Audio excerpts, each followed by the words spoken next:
Hello everyone, welcome back to a new tutorial on LTspice.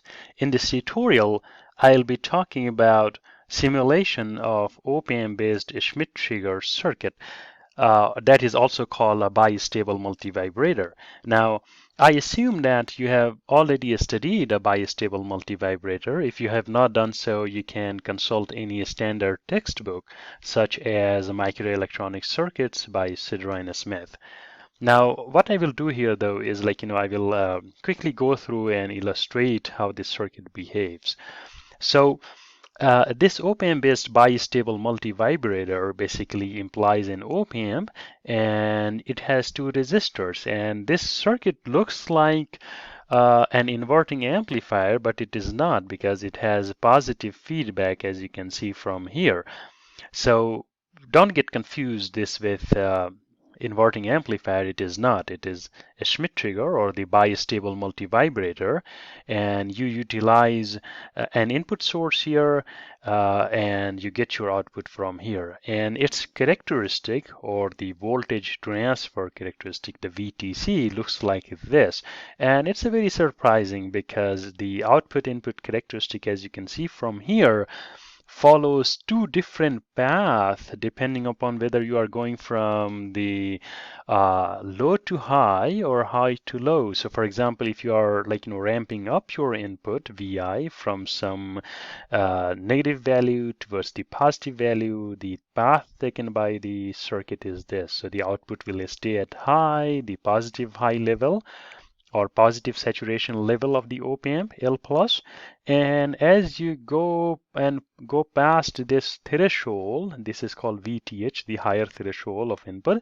So if you cross that, then the output will switch and come back to the negative saturation level of op-amp. Remember that this L plus and L minus are very close to the power supply that you are providing to the op-amp. So for example, if you have applied plus 12 volt and negative 12 volt to the op-amp, the L plus and L minus will be very close to plus minus 12 volt or so. So and that is especially true for so-called the rail-to-rail op-amp. But now going back to this characteristic here, VTC. So now if you come back, or you try to make your input go from some higher value towards the lower value. So suppose you are making your output to go from 3 volt to negative 3 volt, your input, then the output will follow a different path. It will not follow the same path as was the case before. It will follow a different path, and it will go like this. So we have so-called the hysteresis in the characteristic, and this also is called we say that it has memory. Okay, so I will not go into the theory. That's very easy theory, and you can study in the book.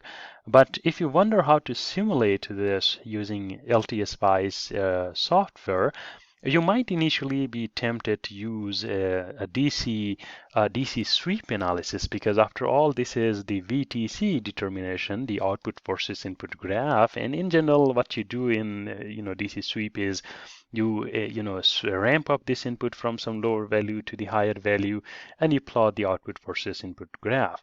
But here you have two cases, because you are going from lower value to higher value, and then you are coming back, and you have to do this because there are two characteristics actually superimposed on each other. So can we do a DC sweep analysis for this circuit? Probably we can. We can do one simulation, go from here to here and get this correct graph, and then do another simulation and come back from here to here and do get this graph, and maybe use some MATLAB or Excel sheet to kind of so make this entire characteristic. But that is very time consuming, right? And why do that when we have a better approach to deal with this kind of characteristic? And that is the transient analysis. And you will be surprised a bit, because in transient analysis, as you know, the horizontal axis is time for most of the time, right? And this is what we know so far. So but remember that we are trying to go from input we are trying to ramp input from lower value to higher and higher value to lower, and that is only possible in this kind of waveform, such like a triangular waveform. And just in the previous tutorial we have learned how to generate triangular waveform using a spice, so we will utilize this. So what we do is that we generate a triangular waveform. So suppose we wanted to simulate this circuit for minus 3 volt to 3 volt and then 3 volt to minus 3 volt. So what we will do is we will generate a triangular waveform that goes from minus 3 volt to 3 volt and comes from 3 volt to minus 3 volt. And during this time period, we can go ahead and plot our output voltage. And of course, this is transient, so the output voltage will also look like, it will be time-based. So the horizontal axis will be time. And as the input goes from, say, some lower value to higher, so as input goes from lower value to higher, so the output will stay at L plus level. So you can see from here the output stays at the L plus positive voltage level. And as soon as the input goes beyond VTH, which in our case is 2 volts, so as soon as the input crosses 2 volt, so for example somewhere here on this graph you can see that this level is say 2 volts. So as soon as it crosses here that 2 volt point, the output goes down and it goes to L minus. So now the output becomes L minus, and it stays there as you try to increase your input. So as you try to increase your input, it stays there. And now if you try to go back from here, so it will not switch its level unless you go below this minus 2 volt threshold, which is VTL, the lower threshold. So as you try to decrease your input, so input is decreasing, and as soon as input becomes, at this time, input becomes -2, the output switches to L plus, as you can see from here.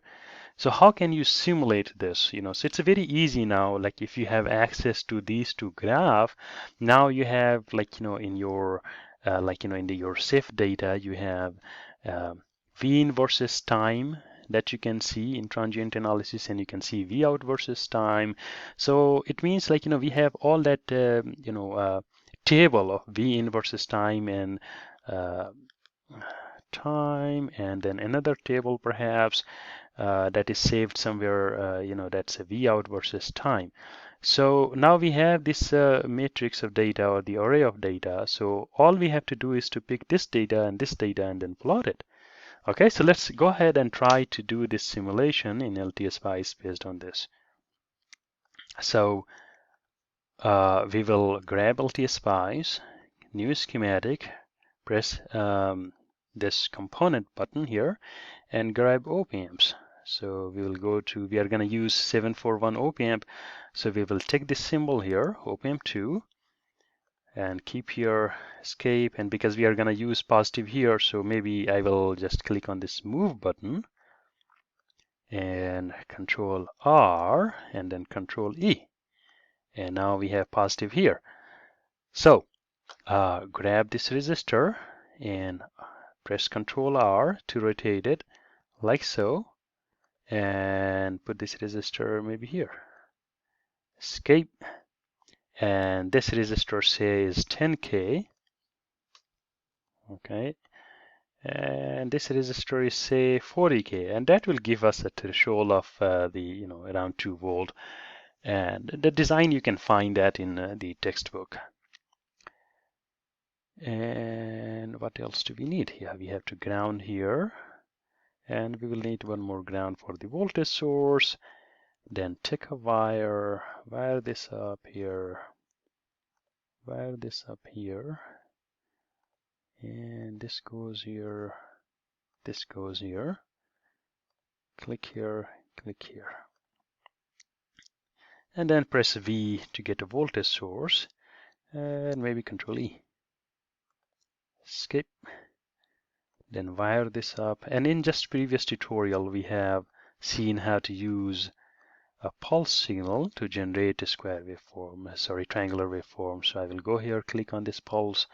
Again, -3 volt, 0 delay, rise time is say 1 millisecond, fall time is 1 millisecond, T on is 0.001 M, and period is 2 millisecond.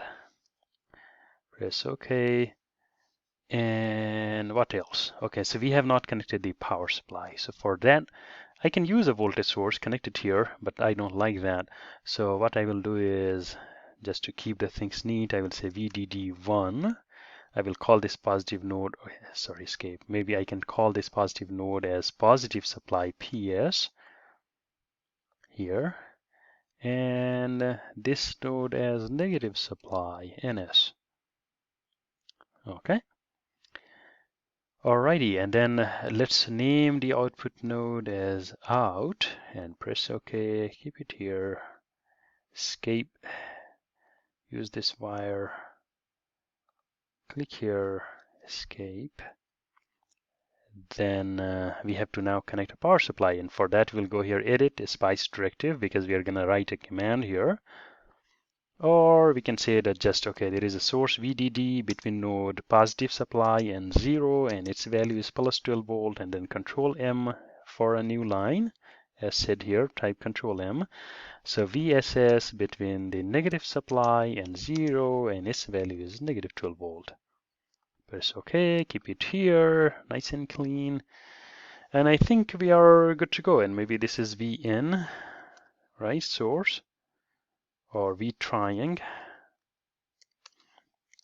Alrighty, and let's call this node N, because that's what we wanted to plot the voltage here at this node, the input voltage, which is same as V triang, and the voltage here at the output node. So once we have done that, we will just go ahead and say, okay, S, or maybe go to edit, LTspice analysis, simulation, and the time period is 2 milliseconds. Let's plot it for 3 milliseconds. Let's see what happens. And then we can change it if we wanted to. If you wanted to see some more excursions or for some more cycle or time. So let's go ahead. Okay, sorry, one thing. I didn't include the model, so I will just go ahead to include the model. Just right click on this one, say UA741. Where did I get that from? Okay, I will explain that in a moment. So I will write S, and S for a spice directive, and that you can get from here, edit a spice directive, and type in dot include, and 741, sorry, UA741.txt. I want to include a file dot include, say UA741.txt here in this with this circuit file. Where is that located? Well, it is located, so let me go file, save as, and it is on my desktop LTspice, where I keep all my schematic and everything. So I will just write a Schmitt, or maybe Bistable. Okay, Opamp Bistable. Okay, and press save. So let's go back, look into this folder here. And where is that UA741 file? So the name of the file is UA74, and it is a text document, so it's .txt. And if you go in here, you see the name of that subcircuit is UA741, and that's why I will change this name to UA741. So this name is same as the name of the subcircuit in that file. Okay, and because it's a case insensitive, so that doesn't matter here, a small capital. So once we have done that, click save, and let's run it. Okay, so this is how my input looks like, a triangular, and this is how my output looks like, right?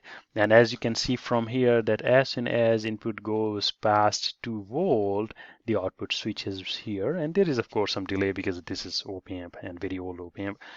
And similarly, as the input goes below -2, so again, it switches the level, just as we have shown here that as the input goes beyond that threshold, the output switches to L-, and when returning back, as the input goes below -2, -2, the output switches again. And this is exactly what is happening here.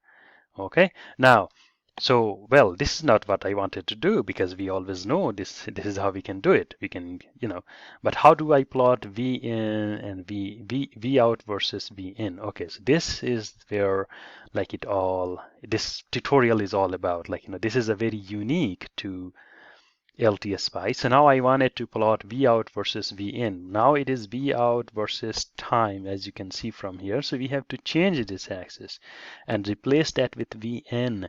So I will just, right click here and change this one to V and N. So voltage at node N, which is same as the input voltage. And lo and behold, we have that, the popular characteristic, transfer characteristic between output and input for a Schmitt trigger. And this is quite unique to, I must say that, to LTspice. Like, a lot of Spice doesn't have this capability, but this one is very unique to LTspice, and it's a very good feature to change axis here. You should be able to see this, nice characteristic in just one graph. So there is no hassle. You don't have to save data from positive to negative, negative to positive, and use some other tool to kind of, plot it. This is in one go. Using LTspice, you can simulate Opamp-based Bistable Multivibrator or the Schmitt trigger. So this is how you do it, and I hope that you like this tutorial and you learned something new from here. And if you like this tutorial, just hit the like button and subscribe to my channel. Thank you very much. Have a nice day, guys. Okay, LTP.